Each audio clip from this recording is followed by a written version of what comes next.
Hello, and welcome to the Exponential Growth Podcast, powered by Analyst Investors. I'm your host, David Olivencia, co-founder of Analyst Investors, and a passionate advocate for leveraging innovation and technology to drive success. Let's get started. This is Exponential Growth. All right, everyone. Well, hey, welcome to what will be a very exciting edition of the Exponential Growth Podcast. Here today with me is an amazing friend, leader I've known almost 30 years through our time at Accenture, the president and founder of Executive Path, Fernando Rosario. Fernando, welcome. Great to have you with us. How are you? I'm doing fine. I'm doing well. Thank you so much for having me, David. Like you said, we've been friends, colleagues. We've been in different efforts for almost 30 years. So I love the way that it's come full circle. Seeing your path, your journey, and you seeing mine, and supporting each other. So thank you very much for having me on the show. Great to have you. And I want to give a shout out and gratitude to Salvi Media, the host and sponsor of the podcast, or the founding sponsor of this podcast. They are the premier executive content agency dedicated to crafting exceptional content and strategies that elevate companies and brands of executives. They've created the Emmy Award-winning CEO series that has in-depth interviews with CEOs showcasing their personal journeys and their business expertise. The CEO series can be found on Cheddar, a part of also on Entrepreneur Magazine and Reach TV. So a huge thank you to our podcast sponsor, Salvi Media. So reach out to them if you want any of those services. And also if you want to record in their studios live in Chicago, they're also offering that up. So reach out to them. So thank you, Salvi Media. All right. Let's jump in. Fernando. We're going to have some fun. So Fernando, let's start out Exponential Growth Podcast. Well, we want to anchor it with, let's just talk about you and a little bit of your background, your story. I know most of it, and probably not all of it, but please share with us your story. Absolutely. Thank you, David. And first of all, let me again thank you for that shout out, because if you haven't watched the CEO series, I mean, that is a fantastic thing to watch. Near and dear to my heart, getting exposure to the executives and the visibility. So David, just a quick context of my life or my journey here real quick. So number one, I am from a small town in Puerto Rico called Aguadilla. Made my way over to engineering school at Purdue University in West Lafayette, Indiana. I am, and I like to tell this joke, I'm an electrical engineer who is absolutely terrified of electricity, and that is a fact. I'm terrified of electricity. After going to the Purdue electrical engineering, I made my way over to California with, at the time, Anderson Consulting, nowadays Accenture. Spent quite a bit of time with them, about 21 years, working in the fintech, financial services, technology industries. Then I decided to roll the dice and open up my own technology company, which I did here in Coral Gables, Florida. Ran that for about 3-4 years. Then I sold it to another enterprise in Latin America. And over the last 5-6 years, I've been spending quite a bit of time in Latin America, traveling Ecuador, Argentina, Mexico, Colombia.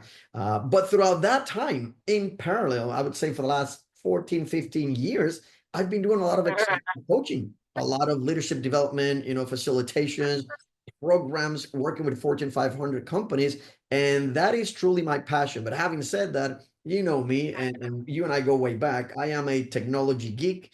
I'm a nerd. I love technology. So in my, let's call it spare time, I do a lot of software development and application development on my side. So that's a bit of my story. Oh, and before I forget, I'm an adrenaline junkie. So love anything with speed, including skydiving or motorcycles or kite surfing, things that get your heart pumped. So I think I gave you the 30-second Fernando spiel. Wow, there's a lot to double click in there. So, the one thing I want is so you're Aguadilla, Puerto Rico, right? West side of the island. And then you go to Purdue. By the way, my son is graduating from Purdue. Spent a lot of time at Purdue. So you go Boilers. Well, yeah, go Boilers.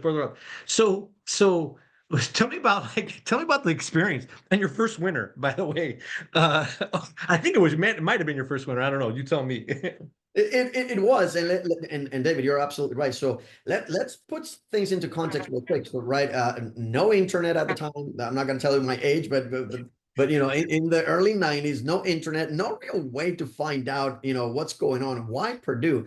Well, guess what? My decision was pretty simple. I had a friend. And a couple of friends that had attended Purdue, they said, "Hey, it's a fantastic school. Why don't you just come over?" And I wanted a change. I wanted to explore, you know, of course, learn English in a better way, get in a different environment. And you know, I applied to your typical schools, and I decided on Purdue because it was a good standing when it came to engineering. At the time, wasn't really sure if it was going to be electrical engineer or what type of engineering, but I knew that my heart was set on engineering. So I rolled the dice and I said, you know what, you know, spoke with my parents, my brothers, should I do this? And they all said, well, knowing my personality, they're all saying, just go for it, just jump, just go and tell us. And that first experience, David, I have to tell you, all I knew about snow was the white Christmas on TV. Nobody talked to me about the slush and you know, the post that season. So it was a grueling season for me. I have to say, grueling winter. I think I looked like George Costanza from Seinfeld with the Gore-Tex jacket. You know, anything that could keep me warm. So anyway, I appreciated very much the tunnels and how to keep myself outside of the cold winter. It was a surprise. Oh no, well, that's great. And you know, look, it builds character, right? You get out, you get exposed, you learn something, you learn the cold weather, the different cultures. I mean, college is cool from that. And then you kick off your career at Accenture or Anderson Consulting at the time. Amazing thing. You go in the technology industry and do everything that you chatted on. So the Exponential Growth Podcast, we want to talk about trends, right? So there's a lot of amazing trends. You've seen trends in Latin America, in software, in the businesses. You coach many of these Fortune 500 senior executives. You're seeing trends that are keeping them up. What do you see right now? Are just some big things that are from a trends perspective, tech driven mainly, but it doesn't necessarily have to be, that are keeping them up. So David, first of all, love the title of the podcast, right? Exponential growth. I'm a big believer when I do coaching, when I work with different executives, it's about leapfrogging. It's about exponential growth. It's about recognizing patterns so we can determine where do we need to be when that trend finally gets there. Having said that, I think depending on what we talk about, right, whether it's a US, Europe, Latin America, we're all at different stages in the trends, right? So, you know, security, huge thing everywhere, but I would say in Latin America, it's taking a big, you know, front and center component. Of course, I would be remiss if I don't mention AI. But what about AI? If you ask me, you know, there's all kinds of things, robotics, and there's, you know, the analytics component and whatnot.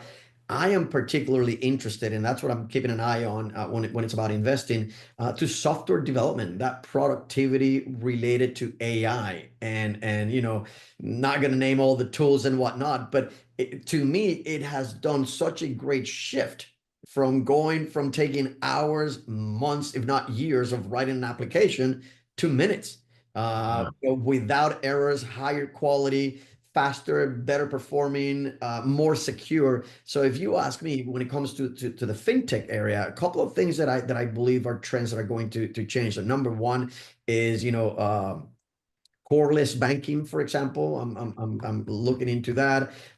You know, making sure that we look into microtransactions and how AI can actually enable them a lot faster. Payments that are being disrupted. So I know we know the typical players, but I do believe there's still space for payments disruptions. So those are some of the trends that I'm looking into. Of course, goes without saying, there is robotics, there is biotechnology, there's all kinds of things out there. But personally, those are the ones that I'm keeping my eyes on. Well, those are some big ones. You know, I think the one you just want to double click on is this software and software development, right? And then you're right, it would take, you know, you'd have humans doing it and take all this stuff. Then some tooling got better over the years, and now it's kind of exploded exponentially where you're coding Then you have these kind of coding agents, and then you're kind of well, if you're able to create one virtual agent, you can create two. And if you can create two, you can create 200. And then the amount of innovation, the amount of code and the amount of things that can happen and experiment, and the costs go way down, right? You know, we worked at Accenture, right? You'd hire hundreds and hundreds, hundreds of people to do that, right? To code it. And then now the price of software development is and the cost goes down and the quality is superb, right? If you think about it, I mean, again, there are still some things that have to be tweaked. But when you talk quality, which one of the main drivers behind any development effort, right? It takes a lot of people, a lot of testing. The fact that now you can do that in minutes, if not seconds, that you can troubleshoot, that you can identify, that you can pinpoint where the problem is. Think about the good old days, David, right? We had individuals that could spend a month trying to pinpoint one problem. Well, in the code that is. Now you can do it easily. And with all the technologies that are stacking up, you can ensure that it's good quality performance, the security component is taken care of, which you and I know, right? Security many a times was a last thought. It was once the product is out, let's figure out how do we make it secure. See, that has been pushed to the early days, which I love. So again, that's like right in there. They're like right when you're creating it, you're creating the security as part of it, right? Day one. So amazing trends. Now, if we think about like exponential leadership, right? So exponential growth as it relates to leaders, and you got a lot of experience here. I want to double click a little bit more there. So you work with a lot of leaders. What in this time, right? A lot of major changes are going on. AI is disrupting. You got workforce that are robots. You got all kinds of different things going on. How should our listeners be, from your point of view, be thinking about leading in these times, or what are some tips that you could give them? I think, in my opinion, David, I think it's very important that we don't use these buzzwords, for just the buzzwords that they are. I listen to a lot of leaders that cannot wait to mention the term artificial intelligence, right? Just because it's the buzzword. And when you start double clicking, when you start digging down a bit deeper, you realize they don't even understand what's happening. What do they need to be watching out for? Which could be very dangerous from a leading perspective. You may go full charge ahead with AI efforts, not knowing that it's going to be more costly for you because you don't understand it. So tip number one is, I think from a leadership perspective, is really understanding what it means. It's not going to hurt to take a basic class on what all of these buzzwords are, right? So LLM and analytics and the data and artificial intelligence and all the tools that are coming out. I just see a lot of individuals, and I'll give you an example. I was having a conversation the other day, and one of my clients said, we're going to deploy X tool. I don't know if I can say, right? Copilot from Microsoft across the board. And I said, do they even know how to use it? Do they even know what the benefits it's behind it? And they're like, not really, but we're already paying for the license, so might as well just deploy it. And I'm thinking, I can only imagine, right? The same way that you can reduce cost and increase productivity, you can also increase errors. You can also increase problems to the pipeline. And I'm thinking, without a clear strategy from a leading perspective, you got to have a clear strategy. And by the way, there's plenty of information and individuals that you can lean on. Right? I would pick up the phone and call you. Hey, David, have you heard X, Y, and Z? Can you point me in the right direction? I'm sure that if you don't know the answer, you can point me to or connect me to the right individuals. From a leadership perspective, I think it's the time to ensure that you're leveraging your network, that you're leveraging your strategic relationships, and that you're really clear on what is it that you're trying to accomplish with whatever trend you're going after. If it's AI, if it's analytics, if it's whatever it is, what is it that you're trying to accomplish? And surround yourselves with a couple of individuals that actually know what's happening. That's my first word of advice. Yeah, no, that's a good one. And then if you take that advice, right, and then also the many years, the global experiences that you've had, the leadership, the coaching wisdom that you've imparted, you've now packaged that and are packaging that into a book. I am. And if you could share with us kind of what, the journey, the thoughts were, why the book, what's the book about, and what you're looking to accomplish by writing this book. And thank you for the shout out as well, David. So yes, the book is coming out in the fall of 2025, so a couple of months from now. The title is Amplifiers: Scaling Success Beyond Yourself. And over the years, I've been privileged and honored to work with many different executives, directors, VPs, C-level individuals in Fortune 500 companies, as well as entrepreneurs and startups. And the feedback that I've received is, Fernando, number one, that you seem to be very practical. So it's not just the theory behind it and the smokes and mirrors, or you seem to be very practical in your advice.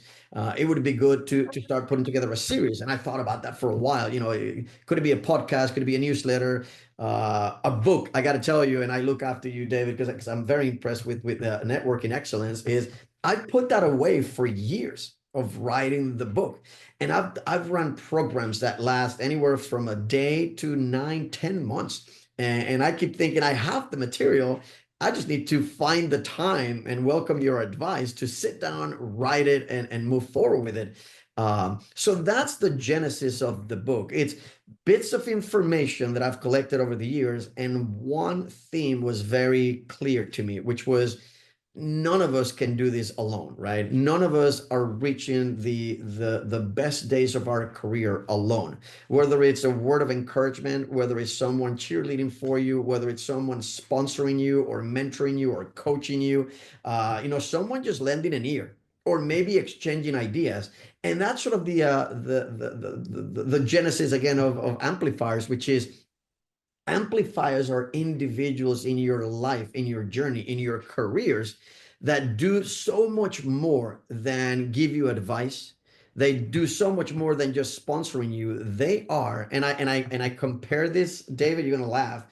I compare this to a caddy in the game of golf. By the way, I don't play golf, but in the game of golf, people think that caddies are there just to carry the players' golf clubs, when in fact they know more about the weather, the course, the player style. They provide not only advice, but they are a player themselves. They can be a friend, they can be a cheerleader.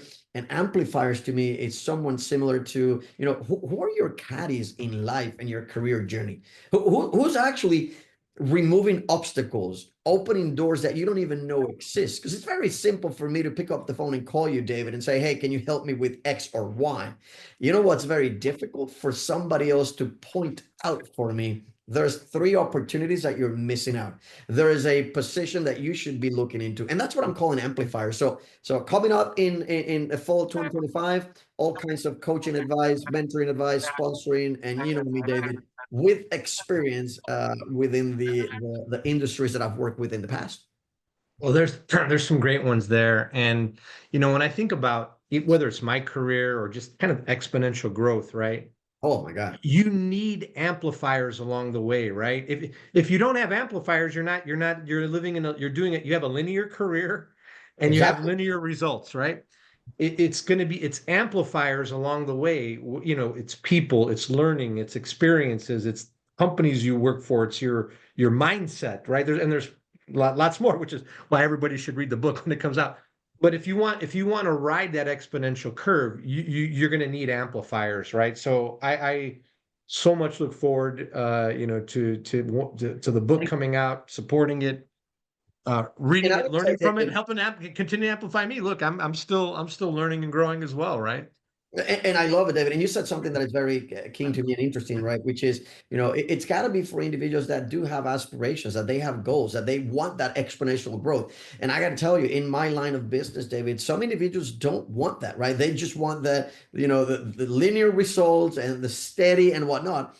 But the bulk of the individuals that I work with, the individuals that you included, right? We are looking for exponential growth. We are looking to leapfrog. We're looking to, hey, listen, you've already hit that obstacle. Help me avoid it and help me get to the next one. And then we can keep bouncing off each other so we can have that exponential growth, which is what I'm aiming for. I am a sucker for, having very ambitious goals. And with the clients that I work with, that's the main objective. Let's think big. Anyone can think small. Let's think big. And if you ask the right question to your brain, it will figure out a way to make it happen. It's as simple as that. It is, that is so true, so true. And it is, that's why I mentioned the mindset too. And it's really, Mindset. really important, really important. So now let's talk about the other part of this exponential growth is investing, right? So, we touched on trends, we touched on, a bit of leadership in your book. Now let's investing, right? So when you think about investing, you got all these curves out that are going out there, and just your general philosophy investing. You've got some fintech, you've got a lot of global experience, especially in Latin America and Europe. What's your thoughts of in these times we're in? How should one think about investing? Absolutely. My philosophy, David, number one is I like to keep myself in the industries that I understand. Not that I understanding what the industry is bringing forward, who the players are, what do they fit, right? If you take, for example, the financial services industry, those are two simple words, but when you peel that onion, right, there is thousands of places that investment can take place, right? Everything from credit to loan management to software development and tools, fintech, the payments component. I mean, we can go on and on. Risk management. There is 1,000 different topics. So myself, I like to stay when it comes to my investments, areas that I actually understand. Why? So I can compare, contrast, see where it's going. So that's number one. In my particular scenario, love everything related to fintech, payments, the technology behind it, and of course that includes AI. I just don't want to make this into an AI conversation because I know you've had plenty of those. AI product management. What are the new products that are coming out? And how are they disrupting the industry? That's what I like to keep myself focused on. Number two is I like, from a philosophy perspective, embed myself into sources of information and research that are related to those topics. So technology, financial services, fintech, product development. I would say that's my sweet spot. Of course, I always pick to the side when it comes to retail. I love the security component. My brother and good friends are very into security, so I love to spend conversations with them, understanding what's the thought leadership behind what's coming about. So security and retail are two I can't say that I'm an expert on, but I keep my eye on them. So that's kind of my philosophy when it comes. I would consider myself a bit more of a conservative when it comes to investing. My risk tolerance is not on the way out there, but I do keep a bit of a bucket of money to gamble every once in a while. It is And a those are, look, I mean, that's a spectrum, right? On one side, you got high risk, high return. The other side, low risk, low return, right? You gotta choose where you want to play, right? And there's right. and there's pros and cons of both, and there's many people who are successful across both, right? So it's that's a Yes, good way to look at it. Good way to look at it. Well, anything else you want to share with our, the listeners out there, Fernando? Listen, I think, in my trajectory, I have to admit that it took me a while to get into the investing world, into that ecosystem. I got to thank what you've done, David, what others have been, spearheading.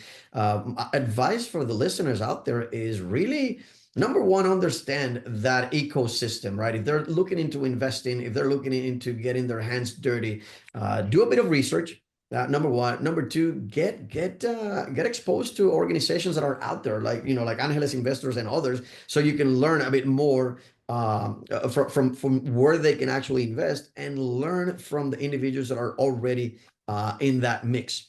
Number two is try not to go as broad as you can imagine, right? You can go crazy with all of the different options out there. Pick a niche, pick an area that you are familiar with, understand, and actually drives you, that you have a mindset and an attitude that says, I love to learn about X or Y. That's where I would start placing my individual investments, my individual money, because I actually understand what the swings are. So that would be the advice that I would provide the audience. Just but getting there, right? There's no excuse not to understand what the trends are. There's plenty of organizations, consulting organizations, technology monsters that will deploy industry trends every quarter. read upon that and see which ones you like, and do a bit more research so you can maintain yourself knowledgeable about those areas. That would be the high level advice that I would provide, David. Oh, great. And then coming up, so you've got a book coming up. I know you got a ton of travel, but you look kind of what's next, the next, let's say 2, 3-ish years, 5 years for Fernando. So you would be because I have to be buzzword compliant, right? So I am developing an AI application that is going to be more related to the coaching, career development, career advancement. So that's in the works that I'm Okay, pretty cool. happy about. And I think that's going to be a trend that is going to be very powerful. Education, at the executive level. Leveraging AI. So that's something that I'm kind of working on.